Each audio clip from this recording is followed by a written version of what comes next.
வணக்கம். நாங்கள் விருதுநகர் மாவட்டம் சதுரகிரி அடிவாரம் அம்மையப்பர் சமூக நல அறக்கட்டளை தைலாவரத்திலிருந்து பேசுகிறோம்.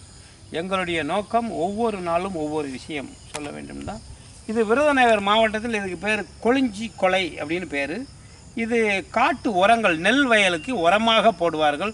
இதில் ஏகப்பட்ட சத்து இருக்குது இதில். அதனால் தென்னை மரத்துக்கு எல்லாத்துக்குமே இதைத்தான் போடுவாங்க. இது மனிதனுக்கும் இது பயங்கரமான பொருள். இதை யாரும் உரமாகத்தான் பயன்படுத்துகிறார்களே தவிர மனிதர்களுக்கு இந்த பக்கம் யாரும் பயன்படுத்துவது இல்லை. இது என்ன அப்படின்னா, ஒரு குழந்தை ஒரு 7 மாதமாக இருக்குது, 8 மாதமாக இருக்கு, தாய்ப்பால் கொடுத்துக்கிட்டுருக்காக கணவன் வெயிலெல்லாம் அலைஞ்சு கணவன் மனைவி ஒன்று சேர்ந்துட்டாங்கன்னா சூட்டை கிளப்பி விட்டுரும். நிறையா இடத்துல பாருங்கள், கணவன்மார்கள் எங்கேயோ வண்டி டிரைவராகவோ எங்கேயோ வெளியில் வேலைக்கு போயிட்டு வந்துட்டு கணவன் மனைவி ஒன்று சேருவாங்க. உடனே பார்த்தாங்கன்னா அந்த பெண்ணுக்கு சூடு பிடிச்சிக்கிறோம், நீர்க்கெடுப்பு வந்துடும், யூரின் போகிற பாதையில் பயங்கரமான இது கொடுக்கும், எரிச்சல். அப்படி எரிச்சல் இருக்குது அப்படின்னா அந்த நேரம் அந்த தாய்ப்பால் கொடுத்துட்டாங்க அப்படின்னா அந்த குழந்தைக்கு வாந்தி வகுத்தால போயிடும். ஆமாம், அப்படி நிறைய பேர் கொடுத்துருவாங்க தாய்ப்பால். அதனால தான் பாருங்கள், மாடுகளை கொடுத்தான், ஆடுகளை கொடுத்தான்.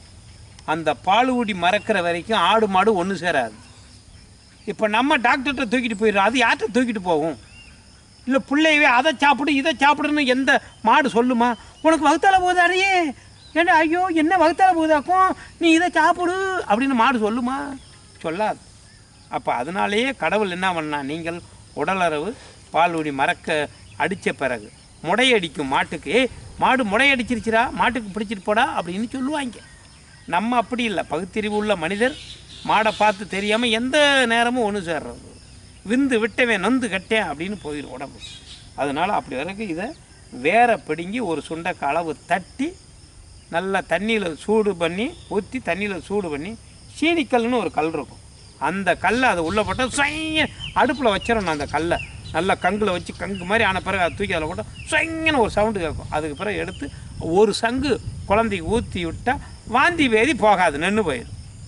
அதுக்கு இது சிறந்த மருந்து. பார்த்துக்கோங்க, இதை பயன்படுத்துங்க, மிக நல்லது. என்னுடைய ஃபோன் நம்பர் 3942177789. இது உங்களுக்கு நல்ல தகவலாக இருந்து இதை உங்கள் பிள்ளைகளுக்கு நீங்கள் கொடுத்து நின்றுச்சு அப்படின்னா கீழே கமெண்டில் தெரிவிங்கள். வணக்கம்.